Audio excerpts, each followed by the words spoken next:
What to do, YouTube? This is Acid Root. So I'm going to review the debut English album of German band Tokio Hotel. Basically, this came out in the spring/summer of 2007, and they're kind of like a pop rock, alternative rock, emo band. Definitely an amalgamation of a lot of hit styles, and it's just particularly odd that this album came out in 2007 because it definitely sounds nothing like stuff that was out in 2007. I feel like minus like maybe Linkin Park and maybe one or two other bands, for the most part, this is pretty original and definitely wins some like acclaim here for being able to do it. Just in terms of trying to do, basically, I would almost say like what Avril Lavigne and kind of in a lighter case Kelly Clarkson were trying to do, just making like makeshift pop rock kind of songs, just kind of in a more emo and gothic kind of tinged atmosphere about it. And then you couple that with the fact that they're not even English speaking, or not English speaking, but they're not even bands from the United States. It's kind of an interesting tinge to them to kind of have that sort of concept. So it's kind of, yeah, I would definitely say like a male version of the stuff that Avril Lavigne was kind of doing, just with a lot more gothic and kind of emo pitch towards it, where Avril Lavigne was definitely pretty gothic, but this is just kind of really moody and kind of really surreal and kind of like somber and just kind of grim sounding. And this is interesting because despite all those concepts of all these dark atmospheres about it, it doesn't necessarily lose like its commercial appeal. Now, in the United States, only like one or two singles really charted that well, but I do kind of feel like this is definitely this, it's really too bad. I would like to see these sorts of folks on like Good Morning America in the morning time and that sort of stuff, just kind of within the pitch of trying to get like a good amalgamation of just like some real kind of cresting kind of atmospheres, because they're just pretty grim and glum throughout most of this album, but it works so damn well. I just feel like more pop rock bands should try this style out. It definitely would kind of suit them quite well. So there were 5 singles from this project, and the first one was Monsoon. This song particularly kicks it off with like a real kind of pop rock type feel towards it. This kind of reminds me of something in the Makeshift. Really kind of has that kind of Kelly Clarkson type feel towards it. Monsoon does. Definitely this is one of the more commercial songs on here, and it's the one of the more popular songs minus Ready Set Go. Ready Set Go is probably, no, actually Monsoon is the most popular song off this album on Spotify. So it's pretty interesting to kind of get that. Monsoon is actually the most popular song on here, so it's pretty interesting to kind of get that. I would definitely have to say I was encouraged by like the just overall kind of straight appeal of it. The hook is pretty mellow and kind of unsung, and I definitely appreciate that approach. I mean, I feel like it's not quite something that I think had complete crossover, but I definitely think for international markets it's pretty damn good. It's just really too bad that these sorts of songs did not break into the United States, because I do like this kind of concept of this is the sort of stuff that Germany and the United Kingdom and more places out in Europe and such are kind of cresting with. It's pretty awesome to kind of get that sort of thing. So it's definitely a pretty good single to kind of kick things off. This has a real kind of going to work kind of feel towards it, just that kind of edge, this kind of evening kind of crisp kind of malaise to it. Ready Set Go kind of amps that up. It's a little bit more high mid tempo, up tempo kind of feel towards it, and I definitely kind of like the pace on this one pretty well. Definitely appreciated the context behind it. I mean, they've got some good hooks on here. Yeah, definitely if you like Monsoon, this is just kind of a more edgy kind of feel, where if you listen to like Monsoon if you listen to Monsoon at like 3 o'clock or so after getting off work, I feel like Ready Set Go is kind of more at like 5:36 when the sun is setting. This kind of has a lot more edgy feel towards it. Definitely like some of the hooks on here. Really, it's kind of a one-two punch for them. And Scream is the third single.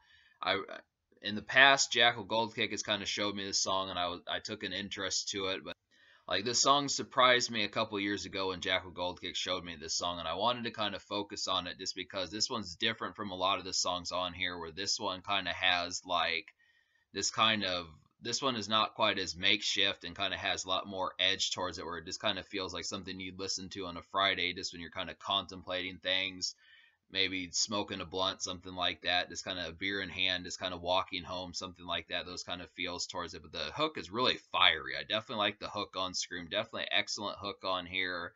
and just has a lot of moody energy that just kind of like, I like the first two singles, Ready Set Go and Monsoon, and kind of being makeshift, but then not selling out and kind of keeping that moody kind of tinge to them. But this one kind of is more kind of like ghoulish a little bit more and just not quite as work ready, but I still like the pitch towards it where they're trying some different things. So it's definitely a pretty nice one. I feel like Don't Jump, that one seemingly to me kind of has like the essence of like discouraging kind of rash thinking in terms of like suicidal thoughts and that type stuff. But this one's kind of more moody and not quite as work ready, but just kind of has like that alternative metal kind of feel. Like this kind of almost could come off as like a post grunge album. It doesn't really have quite the riveting riffs and that type of stuff of like a normal rock album. I mean, it's not to say it's not riveting, but just like the headbanging and mosh pit type stuff. But it does kind of have like some post grunge and alternative metal kind of feels in there. This is kind of very lightly tinged with that, and I would just have to say like Don't Jump is kind of a lot moodier, but it just kind of comes off to me as like some sort of hazy this Friday, just kind of a weekend song, but just kind of more in a backyard, a kind of backyard weekend moody kind of song, but just not quite as work ready and that type of stuff. Just kind of, I mean, it's interesting to kind of get some of these because it doesn't really appear like these are like party songs. They're just kind of backyard kind of congregating songs. This is kind of the atmosphere about it. Is they just kind of come off as more congregating songs, just kind of that type of stuff, just kind of fraternizing and that type of stuff. But it's not quite as much as like getting like fucked up, getting tanked, that type of stuff, having a party, getting crunk, that sort of thing. But it's just kind of, it's a nice kind of fraternizing song for what it is, but it's just kind of more moody in that sense, I would have to say. And then A Thousand Oceans, if you felt like Don't Jump was moody, I mean, the production on A Thousand Oceans is just a lot moodier. Like, it's really, I mean, it's surprising that this album really is an emo album just because of how glum it kind of is, and it just kind of has like that extra, or it just kind of has like a sense of like paranoia just about like things not going correctly. And I think that that's kind of the concept about it, where I was surprised that this album did not really have like songs minus Scream. Well, Ready, Set, Go, and Scream are probably the closest that this album gets to like more party and kind of like cut loose kind of songs. But I felt like A Thousand Oceans just really kind of carries. This is the most somber of like all the singles that kind of had on there, and it's just kind of interesting to kind of get that. It's another one that's kind of more not quite as congregate ready as like Don't Jump, but it just kind of, this one kind of to me feels more of like a song you listen to by yourself. It just doesn't really have that social vibe about it. So it's a little bit too moody for that, but I do like it just in the sense of like ruminating and that type of stuff as far as trying to see some of those things. So it's interesting to kind of get that. And but I would almost have to say that A Thousand Oceans is kind of an almost song because I do like it, but I don't know how many times out of when I would hear the song when I would hear it if I was listening to it in like a shuffle or like just happen to happen upon the song if I would go for it. I mean, I would definitely go for Scream or Ready Set Go or Monsoon, but some of these it's just kind of questionable as to upon getting it how often I would listen to it just off a whim or something. Like I would listen to it if it came up. I don't know if I would seek the song out. So that's kind of the thing. But it is a decent song. I like all five of the singles in most ways. It's pretty good for them to have gotten to the fifth single and kind of been able to do that. But the problem with this album is it's a very new kind of amalgamated project that I feel like the pop rock approach with like the Avril Lavigne and Kelly Clarkson type makeshift feel, and then you add like alternative rock in there, kind of similar to post grunge, and then you add that emo pitch in there. It's just a very kind of amalgamated album that's hard to pay attention to in all the different styles that you kind of get because most songs are different. Like I do feel like Final Day and On the Edge are very similar to Monsoon and Ready Set Go, but it's just very difficult to find like each kind of song that kind of has like its kind of pitch towards it. Like I feel like Rescue Me is pretty similar to Don't Jump and somewhat A Thousand Oceans, but it's just kind of tough to figure out like each context without multiple time listening to this project. Like as of right now, kind of doing it. It's just trying to remember all 14 of these songs and talk about them individually is just kind of but there's just a lot of different styles. So basically what you're getting is just like very moody makeshift songs, like since you've been gone type feel of like Kelly Clarkson and that type stuff, and what's that song by Avril Lavigne, like complicated, those type vibes, just in kind of like a real kind of commercial pitch and kind of moody pitch.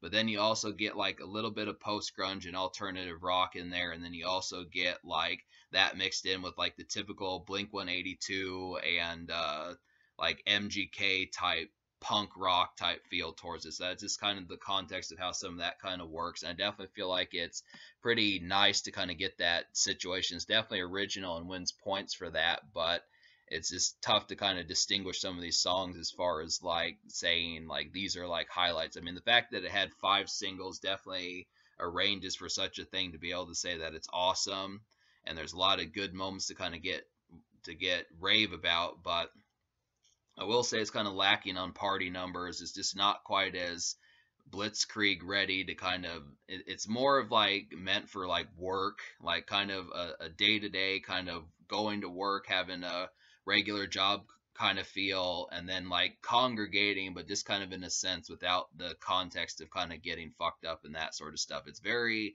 much in tune with making sure that you're not in like the wrong mindset, and it's just kind of, it's very much concerned with mental health and very much concerned with just like healthiness. And that's just kind of, it's not so much like, I don't know for certain if these guys are straight edge and drug free, but it just does not have many kind of like cutting loose kind of feels towards it. And it just kind of, it definitely has that makeshift kind of blue collar and white collar kind of feel, and I'll give it credit for that, that it puts a nice spin on that, as far as trying to say that it's not square music. These are not boring fellows by any sense of the word, but it's just not quite where these folks admit to saying, yeah, I'm gonna flirt with this chick this weekend and get fucked up and some of those type things, and speed off and on the drive, speed off down the street in my car or something like that. Just those sorts of moments. So it's just not quite as recreational as I might have liked, and it doesn't have any guests either. I would have liked to have seen like some, you know, interesting guests on here, something like that, just to see who could have. I mean, it's definitely original for what it did. I feel like this is kind of ahead of the pack for 2007. This is definitely to be able to say something, but it loses some points for not being quite as not original, but it loses some points for not quite being as recreational and not having guests, and kind of it's kind of health centric in somewhat ways. But so I'm gonna give this album. I'm going to go ahead and list the 9 songs out of 14 that I recommend, which is actually, yeah, 9 songs out of 14 that I recommend. So that those 9 songs would be Scream, Ready, Set, Go, Monsoon, Don't Jump, On the Edge, Final Day, Love is Dead, Rescue Me, and the almost song is 1,000 Oceans. So, I mean, I'm pretty close to saying I like 1,000 Oceans also. It's just kind of the context of me just needing a little bit more time than the review gave me to get used to it, just to see. I mean, I don't own this album. I have it on Spotify, but I don't own it in my home. So just to be able to listen to it a few dozen times and see how much I like it and see if my mind changes.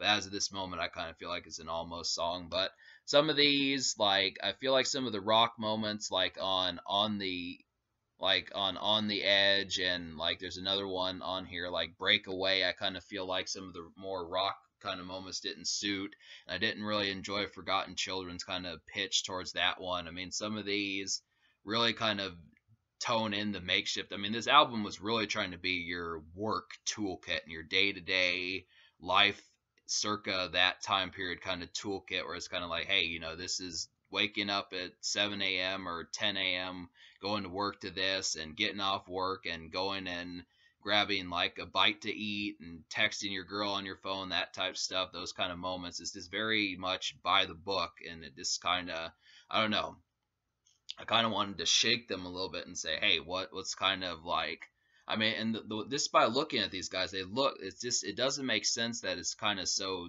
tight knit, just because they look like they just are very rave and something. I don't know if it's just because it's from 2007 and things were a little bit more straight laced back then, but I just feel like, I mean, for me to notice this out of emo groups and gothic kind of groups and that kind of stuff, and say that they needed to cut loose a little bit more, that should really tell you something just based upon that pitch. But it just doesn't. That's kind of the context behind it. So it's just kind of